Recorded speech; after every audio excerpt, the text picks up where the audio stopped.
자, 여러분 마태복음 2장 6절을 여러분들이 지금 여러분 앞에 펴 놓으셨는데 이 말씀은 예언된 말씀입니다.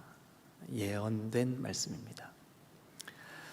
예수 그리스도께서 메시아로 또 우리의 구세주로 이 땅에 오신 것은 우발적인 사건이 아닙니다.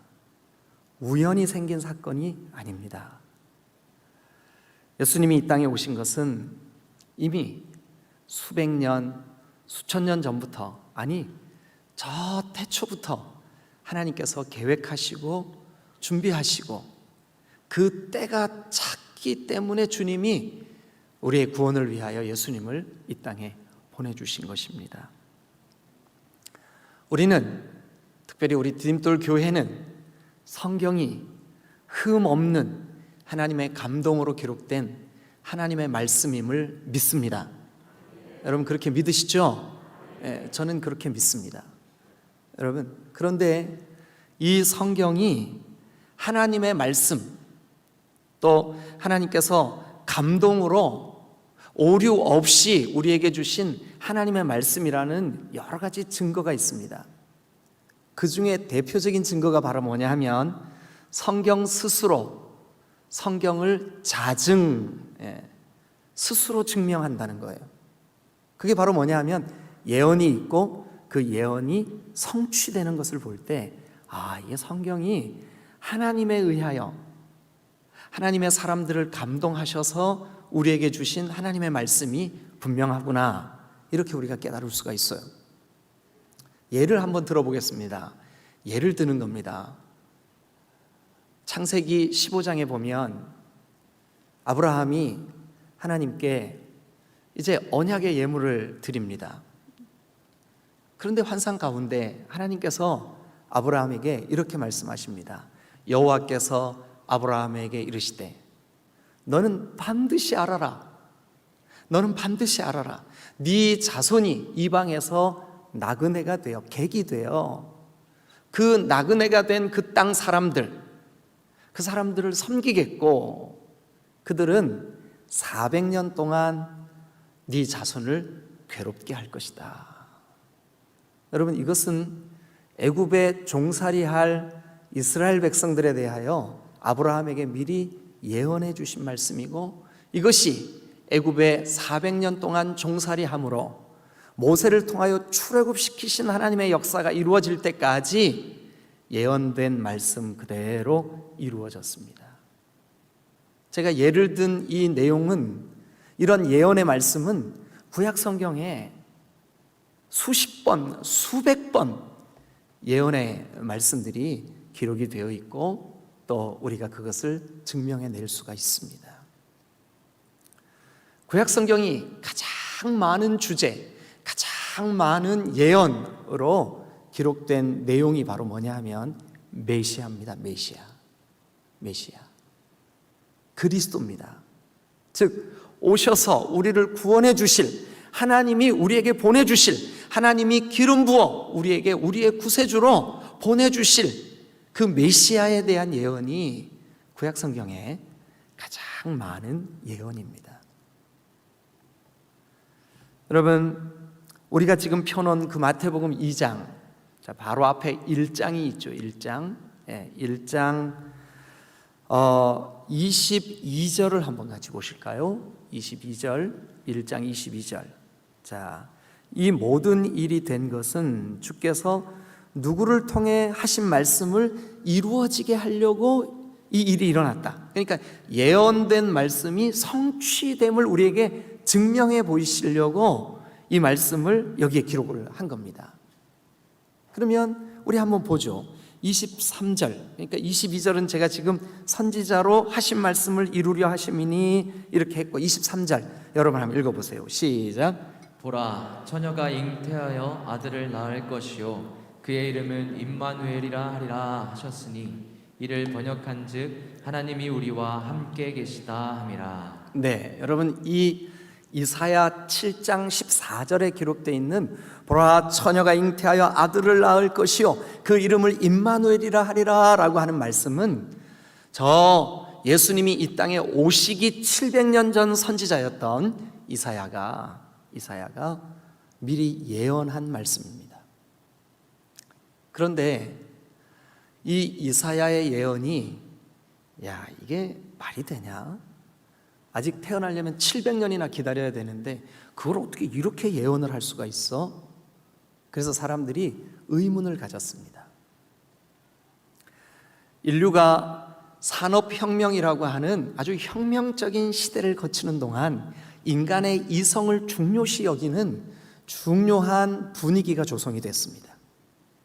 그래서 사람의 이성으로 이것이 이해가 잘 안 되는 것은 성경에서 배제시키려고 하는 노력들이 있었습니다. 이것을 소위 자유주의 신학이라 그럽니다. 자유주의 신학자들은 이런 본문들은 성경에서 제거시켜 버렸습니다. 그런데 인류가 과학이 발달하고 고고학, 즉 증거 자료를 찾아서 연구하는 학문이 발달하고 이 컴퓨터가 발달하면서 고대의 이 증거 자료들이 비교적 정확하게 연도를 추정해낼 수 있는 수준까지 인류의 고고학이 발달을 하게 되었습니다. 이스라엘 땅 사해 바다 곁에 여러분 쿰난 공동체가 살았던 고대 흔적이 발견이 되었습니다. 그런데 그 쿰난의 흔적들을 발굴하던 그 발굴단들에게 뭐가 발견이 됐냐 하면 이 성경 사본이 발견이 됐습니다. 이것을 사해 사본 혹은 쿰난 사본이라고 합니다. 과학으로 이것을 연대를 측정을 하고 연구를 하고 분석을 해보니까 이것은 기원전 약 600년에서 700년경에 기록되고 쓰여졌던 그런 양피지였음이 밝혀졌습니다. 그런데 그 본문의 내용 속에 이 이사야의 사본들이 그대로 들어있습니다. 보라, 처녀가 잉태하여 아들을 낳을 것인데 그 이름을 임마누엘이라 하리라. 그 내용이 그대로 기록이 되어 있습니다. 그래서 이런 고고학적인 발견들을 통해서 사실은 자유주의 신학이 설 자리를 잃어버렸음에도 불구하고 양심을 속이고 믿음을 갖지 못한 저 진보적이고 자유적인 그런 신학자들은 여전히 성경의 권위, 성경의 영감, 성경의 무오함을 의문을 품고 있는 사람들도 있습니다. 그러나 오늘 우리 디딤돌 교회는, 그리고 이 말씀을 전하고 있는 저는, 그리고 이 말씀을 듣고 있는 여러분들은 이 66권 성경이 오직 하나님의 감동으로 된, 하나님이 우리에게 주신 무오한 하나님의 말씀임을 믿습니다. 그런데 이 말씀 가운데 오늘 우리가 보고 있는 이 본문도, 자, 우리 한번 6절, 2장 6절입니다. 오늘 이 본문을 함께 나눌 텐데 이 본문을 우리가 한 번 더 읽겠습니다. 자, 먼저 5절을 같이 읽고 6절을 읽겠습니다. 5절 다 같이 읽겠습니다. 시작. 이르되 유대 베들레헴이오니 이는 선지자로 이렇게 기록된 바. 5절에 보니까 이 본문도 6절도, 그러니까 지금 우리에게 소개하려고 하는 이 6절 말씀도 선지자가 예언한 말씀이다 라고 우리에게 먼저 정보를 주고 있습니다. 지금부터 나오는 이 6절은 이게 지금 마태가 기록한 그 성경이 아니구나, 이미 저 구약에 예언된 말씀을 지금 인용해 주고 있는 거구나. 그것이 바로 5절에 이는 선지자로 이렇게 기록했습니다. 6절, 이제 선지자가 기록한 그 글을 우리가 한번 같이 살펴보죠. 시작. 또 유대 땅 베들레헴아, 너는 유대 고을 중에서 가장 작지 아니하도다. 내게서 한 다스리는 자가 나와서 내 백성 이스라엘의 목자가 되리라 하였음이니이다. 헤로드 왕 때 저 동방에서 마고이, 즉 과학자들, 천문학자들, 박사들, 별을 연구하면서 별의 주기, 별의 움직임, 그거를 통해서 앞으로 되어질 일들을 예견하는 마고이들이 이상한 징조를 보이는 별이 나타난 거예요. 근데 저 별은 아무리 연구를 하고 아무리 선조들로부터 내려온 연구 결과를 분석을 해봐도 저 별은 메시아 혹은 인류의 구세주가 나실 징조를 보이는 별임에 틀림이 없어요. 그래서 이 동방의 마고이들, 박사들은 그 별을 계속 관찰하고 연구하고 그렇게 하다가 그 별이 움직인다는 사실을 알게 됐어요. 그래서 이 동방의 박사들이 서로 이야기를 합니다. 별이 움직인다. 우리가 저 별을 한번 따라가 보자. 그래서 별이 움직임을 따라 이 박사들이 같이 움직이기 시작했어요. 산을 넘습니다. 강을 건넙니다. 사막을 지납니다. 국경을 넘습니다. 이들이 밤에는 별을 보고 길을 행하고 낮에는 별이 보이지 않기 때문에 잠을 자고 이렇게 하루가 지나고 이틀이 지나고 한 달이 지나고 두 달이 지나고 그 별이 그들을 이끄는 대로 따라가는데 어디까지 왔냐 하면 이스라엘 땅 예루살렘까지 왔습니다. 예루살렘 도성에 들어선 이 동방의 박사들이 이제 그곳에 헤롯이라고 하는 왕이 통치하고 있다는 것을 알고 헤롯이나 혹은 헤롯의 신하들이나 혹은 그 주변의 사람들에게 질문을 합니다. 유대인의 왕으로 나시니까 어디에 계십니까? 우리가 유대인의 왕, 즉 인류의 왕, 믿는 자들의 왕 되시는 구주의 나심을 우리에게 알려주는 별을 보고 여기까지 왔습니다. 난리가 났습니다. 이 땅에는 이미 저 아주 간교하고 아주 정치적이고 아주 탐욕에 사로잡혀 있는 헤롯이라고 하는 왕이, 추악한 왕이 왕노릇을 하고 있는데 얼마나 그가 잔인하고 압제를 하는지, 여러분 이 사건 때문에 2살 이하의 어린아이들을 유아 살해 정책을 펼 만큼 아주 잔인무도한 그런 왕이, 그 왕이 태어났다는 소식을 듣고 나 말고 또 왕이 있어? 그래서 이 동방 박사들이 예루살렘을 떠나자마자 바로 성경을 연구하는 유대인들의 대제사장과 서기관들을 불렀습니다. 거기 성경에 보니까 4절, 왕이, 헤롯 왕이 모든 대제사장과 백성의 서기관을 모아,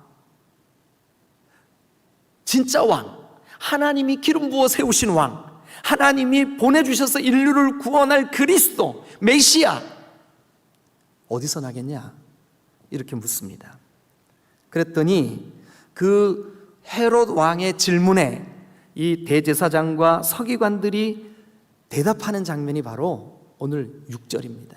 우리가 같이 읽은 본문입니다.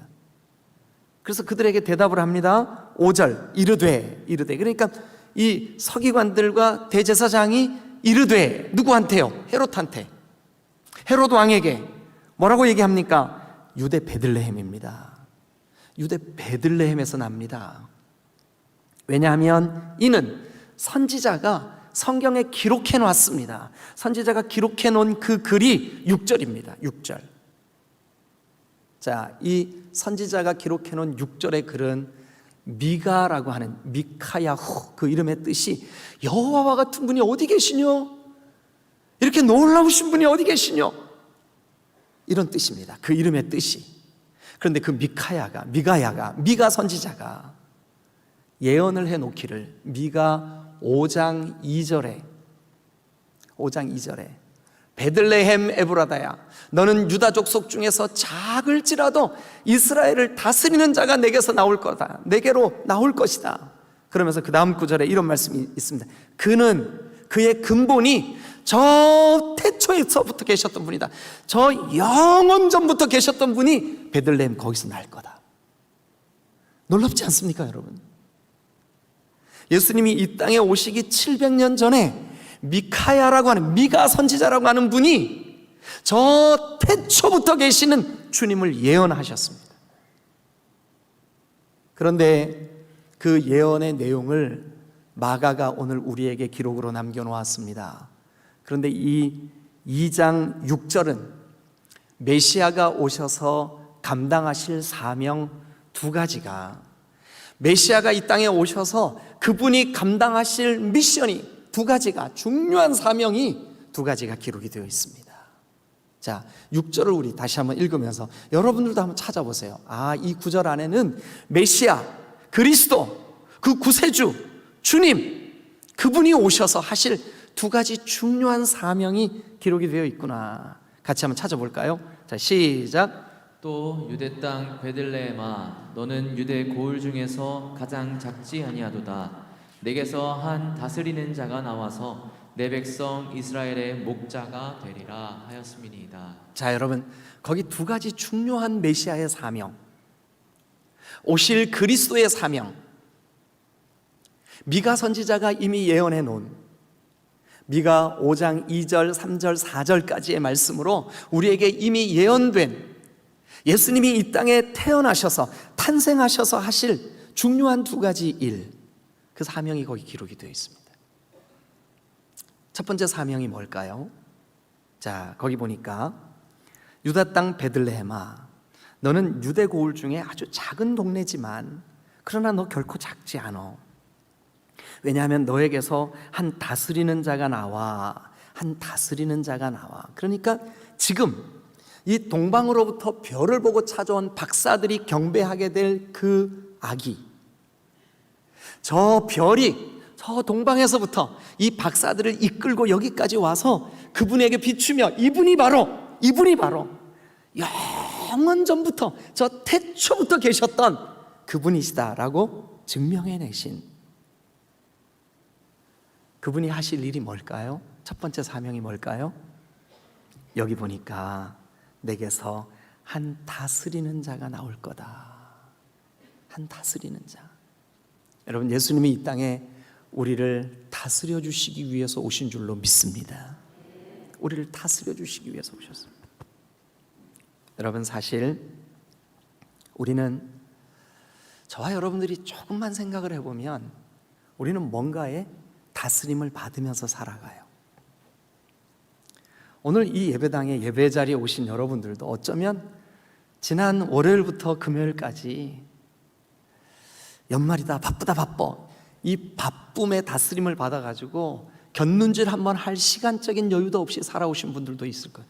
예수님을 한 번 더 생각할 겨를도 없이 살아오신 분들이 있을 거예요. 그 사람은 누구의 다스림을 받았을까요? 분주함의 다스림을 받은 거예요. 어떤 사람은 어제도 제가 그 성탄 전야 행사에 깜짝 놀랐어요.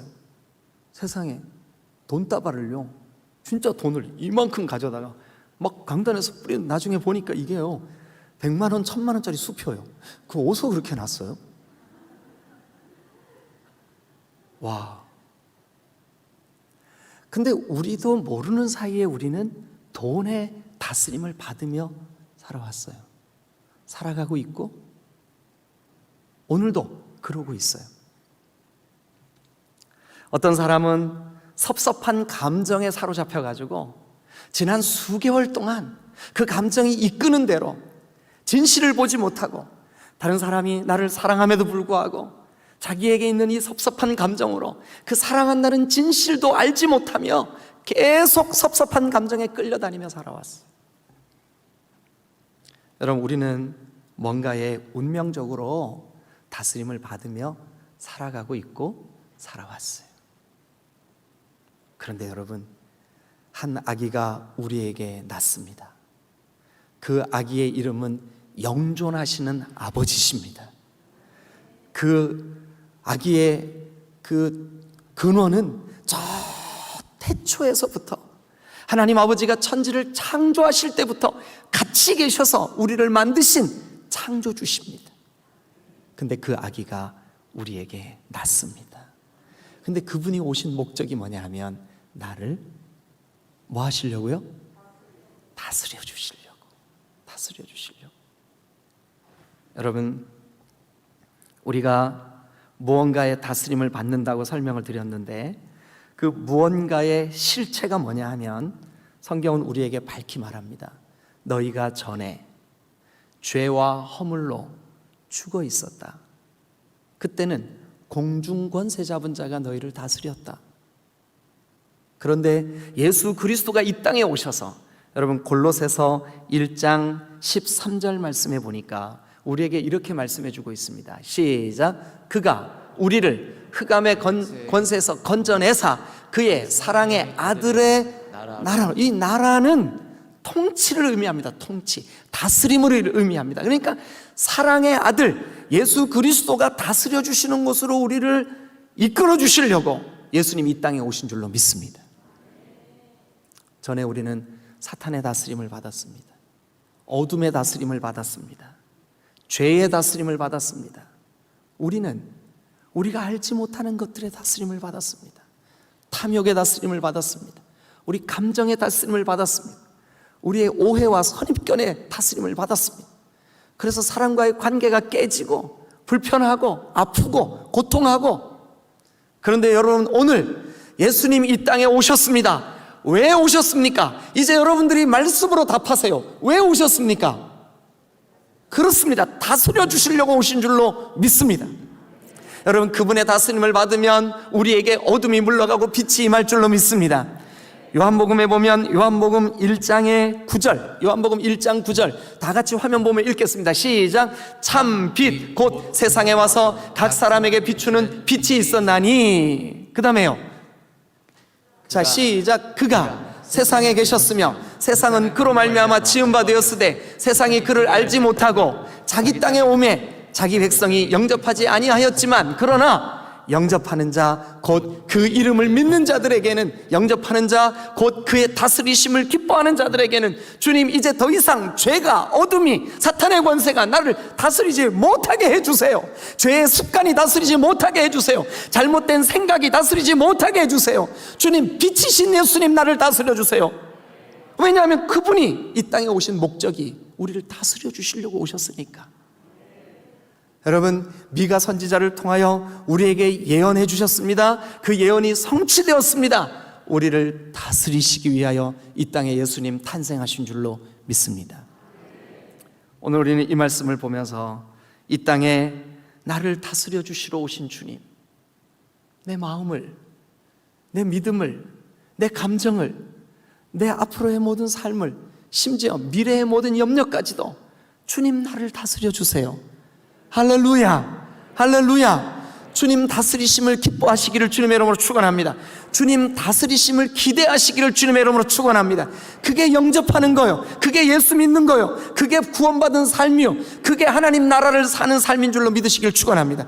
이거 주시려고 예수님 이 땅에 오셨는데, 나 예수 믿어 하면서 여전히 세상이나 세상에 있는 것들, 그런 것들, 물질이나 탐욕이나 잘못된 감정이나 오해나 선입견이나 운명이나 질병이나 고통이나 어둠이나 사탄의 권세나 이런 거에 다스림을 받으며 살아가서야 되겠습니까? 오늘 우리는 우리를 다스려 주시러 오신 예수님을 우리의 구주로 믿는 사람들인 줄로 믿습니다. 한 번만 따라 하시죠. 주님, 나를 다스려 주세요. 두 번째. 자, 아까 우리가 함께 보고 있는 본문을 한 번만 더, 죄송합니다, 자꾸 읽자 그래서 한 번만 더 읽죠. 2장 6절입니다. 시작. 또 유대 땅 베들레헴아, 너는 유대의 고을 중에서 가장 작지 아니하도다. 내게서 한 다스리는 자가 나와서 내 백성 이스라엘의 목자가 되리라 하였으니. 그러면 아기 예수님이 이 땅에 오신 두 번째 미션, 두 번째 사명 뭘까요, 여러분? 그렇죠. 우리의 목자가 되어 주시려고 오셨습니다. 우리의 목자가 되어 주시려고 오셨습니다. 이것은 우리의 생각이나 우리의 말이 아닙니다. 성경이 이미 예수님 오시기 전 수백 년 전부터 그분이 오시면, 그 메시아가 오시면 우리를 다스리시는 목자가 되실 것이다. 여러분, 저도 여러분들도 다 참 목자이신 예수 그리스도의 양들인 줄로 믿습니다. 여러분, 우리는 주님의 양들이에요. 주님은 우리의 목자세요. 자, 성경이 그렇게 말씀하고 있나 한번 보실까요? 요한복음 10장 11절 말씀을 다 같이 앞에 화면을 보시면서 같이 읽겠습니다. 요한복음 10장 11절 말씀, 요한복음 10장 11절 말씀을 앞에 화면을 보시면서 다 같이 읽겠습니다. 자, 시작. 나는 선한 목자라. 다시 한번요. 예수님이 하시는 말씀입니다. 시작. 나는 선한 목자라. 예, 선한 목자는 양들을 위하여 어떻게 해요? 목숨을 버리거니와. 목숨을 버리거니. 선한 목자는 양을 위하여 목숨을 버립니다. 그러면 예수님이 이 땅에 오신 두 번째 미션, 뭐 때문에 오셨다고요? 우리의 목자가 되시려고. 목자는 목자인데 어떤 목자일까요? 선한 목자시네. 선한 목자. 선한 목자. 여러분, 예수님은 우리의 선한 목자로 오신 줄로 믿습니다. 왜 선한 목자냐 하면, 여러분, 진짜 목자는 양들을 위해 자기의 목숨까지도 내어놓습니다. 자기의 모든 것을 다 내어놓습니다. 심지어 하늘의 영광과 권세까지도 내어놓으신 줄로 믿습니다. 종의 형체를 가지신 줄로 믿습니다. 죽기까지 낮아지신 줄로 믿습니다.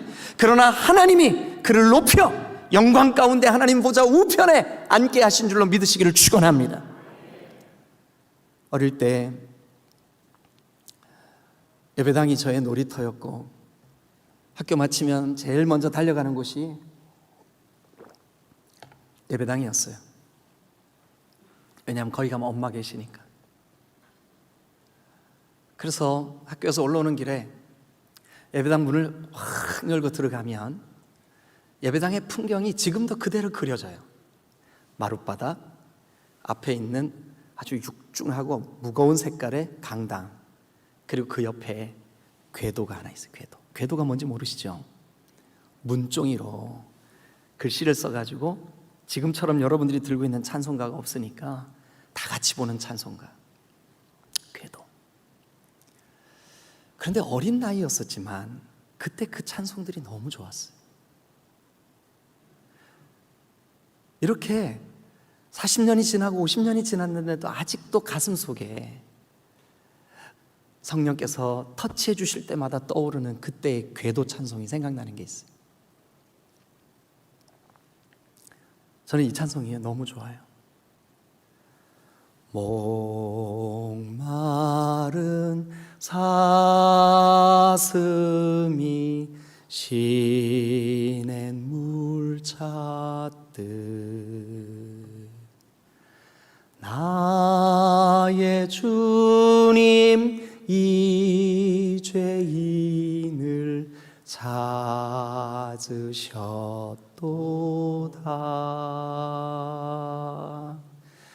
양을 위해 생명 바친 목자의 수고,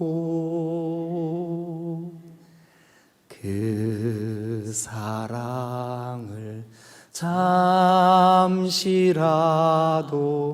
잊지 말지. 우리 다 같이 한번 해볼까요?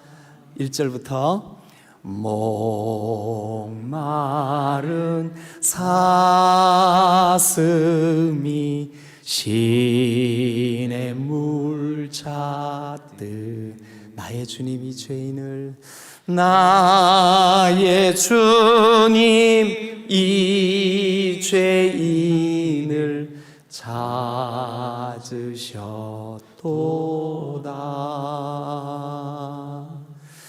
양을 위해 생명 바친 목자의 수고, 그 사랑을 잠시라도 잊지 말지라. 우리는 수시로 주님을 거역하지만, 우리는 수시로 다른 통치 안에 들어가려고 하지만, 그러나 우리를 다스리시려고 이 땅에 오신 예수님, 우리의 영원한 선한 목자가 되셔서 우리를 위해 목숨까지 십자가에 내어놓으시고 우리를 대속해 주신 구주 예수 그리스도가 우리의 주님이신 줄로 믿습니다. 그 예수님이 완전하신 하나님이신데 완전한 인간으로 우리와 똑같이 고통을 하시고 우리와 똑같이 눈물을 흘리시고 우리와 똑같이 아파하시는 그 주님이 우리의 죄를 대신 담당하시려고, 십자가 지시려고 이 땅에 오신 줄로 믿습니다. 오늘 마태복음 2장 6절은 미가 선지자의 예언을 이렇게 인용을 하며 우리에게 예수님의 이 땅에 오신 두 가지 중요한 사명, 우리를 다스려 주시려고, 여러분 이제부터, 오늘 이후로부터 다른 것의 다스림을 받지 마시고 오직 예수 그리스도의 다스리심을 받으시기를 주님의 이름으로 축원합니다. 그리고 예수님이 나를 위하여 목숨까지 내어놓으신 선한 목자라는 사실을 기억하여서 주님, 내 목자이신 예수님, 목자만 따라가게 해 주옵소서. 우리 이 시간 한번 같이 기도하겠습니다.